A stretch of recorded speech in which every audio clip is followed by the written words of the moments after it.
अगर आपको सर्वाइकल है या फिर घुटनों में दर्द है या फिर किसी भी प्रकार की कोई भी जोड़ों के अंदर प्रॉब्लम है तो आप सतर्क हो जाइए, क्योंकि हॉस्पिटल्स के चक्कर तो आपने जरूर काटे होंगे और हो सकता है डॉक्टर ने ऑपरेशंस भी बता दिए हो। और साथ में मैं आपको एक बार फिर बता देता हूँ, सर्वाइकल इतनी खतरनाक बीमारी होती है कि अगर रात को आप लोग सिराना लेकर सोते हैं तो साहब सुबह जब उठते हैं ना तो उन्हीं को पता होता है कि उनके साथ में सारी रात बीती तो आखिर बीती क्या। और सर्वाइकल वाले एक चीज़ और भी मैं बता देता हूँ, अगर कोई व्यक्ति प्रेग्नेंट, अगर कोई लेडीज प्रेग्नेंट होना चाहती है और उसको सर्वाइकल है तो एक बहुत बड़ी दीवार सर्वाइकल के अंदर बनकर खड़ी हो जाती है, जिससे लेडीज प्रेग्नेंट नहीं हो पाती। एक सर्वाइकल लाखों बीमारियों को न्योता दे देता है। तो फिलहाल मैं मदर हॉस्पिटल के अंदर मौजूद हूँ और एक मैडम है, मैडम गरिमा, जो कि हॉस्पिटल मदर हॉस्पिटल के अंदर ही मौजूद है,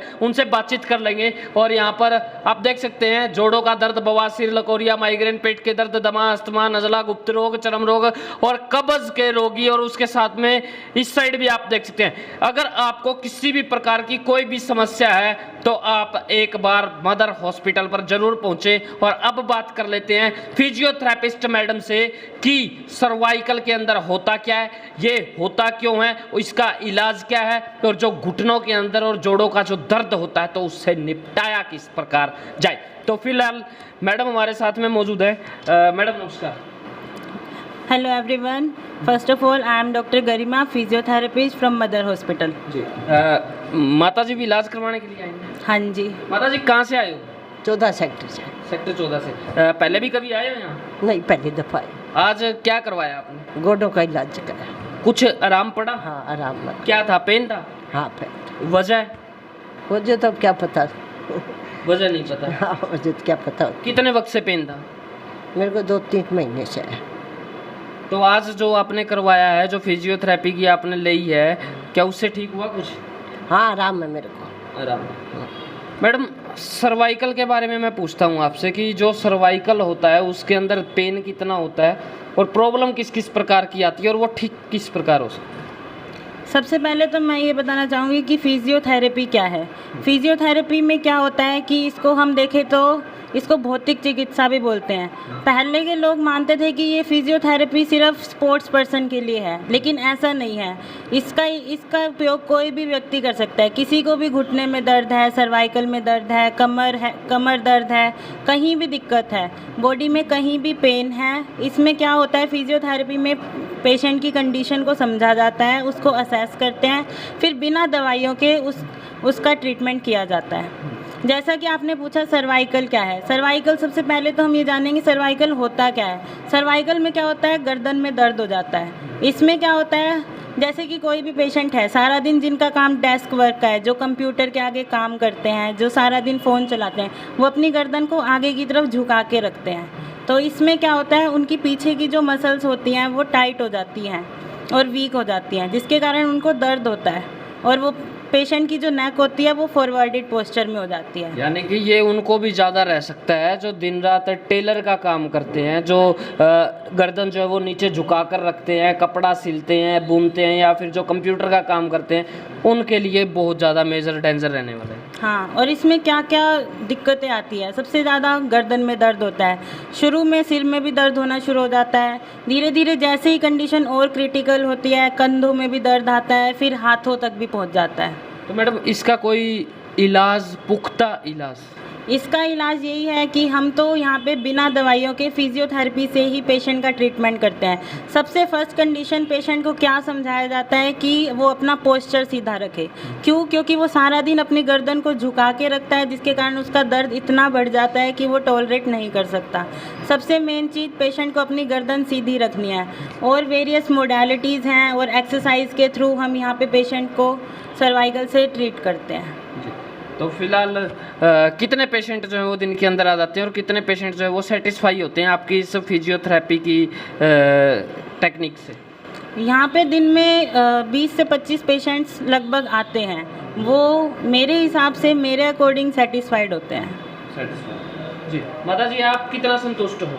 मैं ठीक हूँ। संतुष्ट हो जी। भाई साहब नमस्कार। नमस्ते भैया। आप कहाँ से? मैं भी सेक्टर 14 से माता जी के साथ। आप तो एकदम फिट नज़र आ रही हैं। बस इनको दिखाने आया था तो मैंने भी चेक करा लिया। बैक में थोड़ा पेन था तो अब ठीक है, 2 दिन कोई समस्या नहीं? कोई समस्या नहीं। क्या लगता है जब आपने फिजियोथेरेपी ली यहाँ पे, पहले के मुकाबले कुछ रिलीफ मिला? हाँ जी, काफ़ी फ़र्क है। काफ़ी फर्क। हाँ, पॉजिटिव रिस्पॉन्स है। कब से पेन हो रहा था? मेरे को तो कोई 10-15 दिन से ही पेन था, अब वो ठीक हो गया। तो क्या आप डॉक्टर ने क्या कहा, कब तक लेना पड़ेगा आपको यहाँ पे ट्रीटमेंट? डॉक्टर ने कुछ नहीं कहा। डॉक्टर ने कहा है जब तक आपको लगे आपको ज़रूरत है आप लें, बाकी वो तो आप डिसाइड करेंगे। एक सबसे कठिन सवाल मैं आपसे पूछने वाला हूँ कि इन्होंने बाहर लिख रखा है कि बिना दवाइयों के यहाँ पर इलाज होता है। क्या ये पॉसिबल है? आप मानते हो कि बिना दवाइयों के इलाज हो सकता है? हाँ, बिल्कुल पॉसिबल है, कोई खास बात नहीं इसके तो अंदर। ऐसा तो नहीं आपको 2-4 रुपए दे दिए हों कि 2000 का नोट पकड़ यार मीडिया के सामने ऐसी बात बोल दियो? नहीं नहीं। पक्का? हाँ हाँ। हो सकता है आपको देख के काफ़ी लोग यहाँ पे आने का मन बना ले, तो उनको आप राइट गाइड करोगे या रॉन्ग गाइड करोगे? बिल्कुल राइट गाइड करेंगे। आपका शुभ नाम? तनिष्क। तो तनिष्क जी बहुत बहुत धन्यवाद, और गरिमा मैडम का भी बहुत बहुत धन्यवाद जो इन्होंने इतना कीमती वक्त हमको। अभी तक तो बात थी फिजियोथेरेपी की, तो अब वो लोग तैयार हो जाइए जिन्होंने अपना नया नया मकान बनाया है, या फिर जिन लोगों ने नई नई गाड़ी ली है, या फिर जिन लोगों ने नई नई शादी करवानी है। आप सोचोगे तीनों का बोल के क्या मतलब है? मतलब है साहब, क्योंकि इन लोगों के बाल सबसे पहले झड़ने वाले हैं, क्योंकि शादी जिसकी होती है ना, उसको पहले संकट यही दिखता है कि जी मेरे तो बाल जालिए। 23-24 की साल की उम्र के अंदर बंदा 34 का, 35 का, 36 का दिखना शुरू हो जाता है, टेंशन के अंदर और बाल चले जाते हैं। अब इसके दौरान आदमी करे क्या? मकान बनाए तो बाल उड़ जाते हैं साहब। मकान बनाने के अंदर तो मैं कहूँ एक एक बाल उड़ जाता है आदमी का, पता नहीं क्या क्या उड़ जाता है, सबको पता है, होश तक उड़ जाते हैं। और जब कोई व्यक्ति महंगी गाड़ी ले लेता है फिर उसके अंदर कोई दिक्कत होती है ना, तो उसको भी बड़े बड़े झटके मिलते हैं। तो फिलहाल बालों की बातचीत कर लेंगे। अगर जान है तो जहान है। सिर के ऊपर बाल है तो साहब आदमी के चेहरे के ऊपर रौनक नजर आती है। अगर बाल गायब करके देखो, आप सोच के देखिए कि आपके सिर से बाल गायब हो गए तो कैसा फील होगा। एकदम कई दिन तो भाई साहब नींद नहीं आएगी आप लोगों को। तो फिलहाल डॉक्टर साहब हमारे साथ में मौजूद है, नाम है जिनका सोनू फोगाट जी। इनसे बातचीत कर लेंगे। और सबसे खास बात एक और भी करने वाले हैं, जिन लोगों को डैंड्रफ की समस्या है उसके ऊपर भी। अगर आपको डैंड्रफ की समस्या है ना तो तैयार हो जाइए, सोनू फोगाट जी तगड़ा इलाज करने वाले हैं। डॉक्टर साहब नमस्कार। नमस्कार सर। ठीक हूँ सर? हाँ जी सर।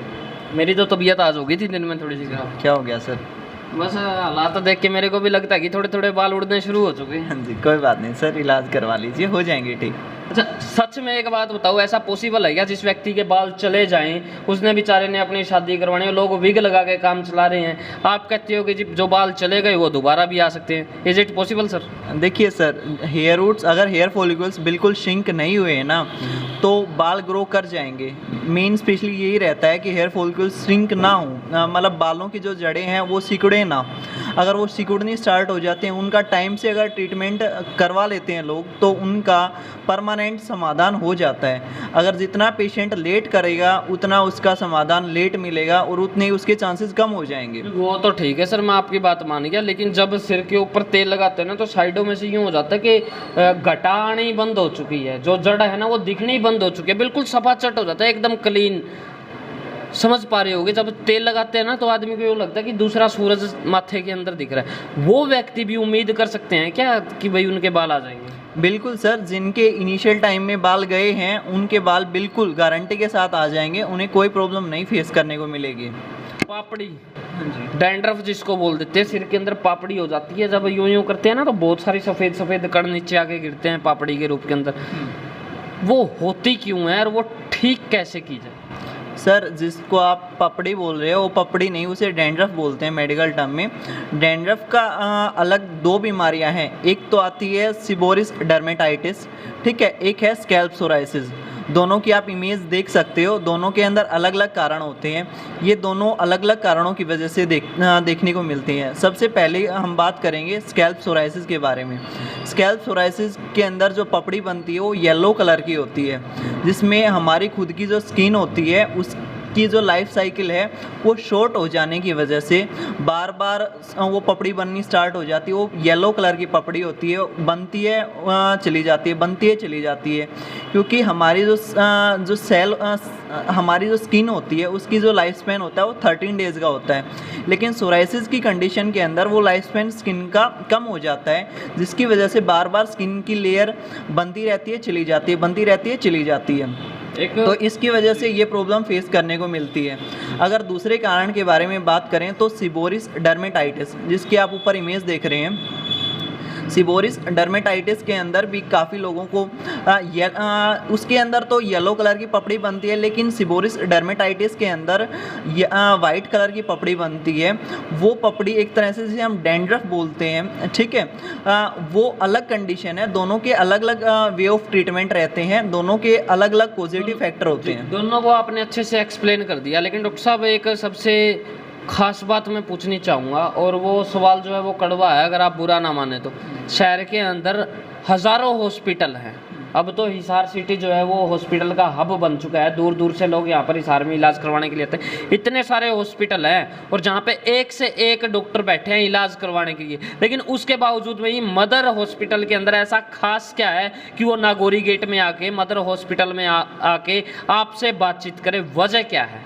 सर, सबसे पहले तो हम पेशेंट को उसकी बीमारी के बारे में अच्छे से गाइड करेंगे कि उनको क्या कारण है, उनको क्या कंडीशन है, कितना टाइम लगने वाला है।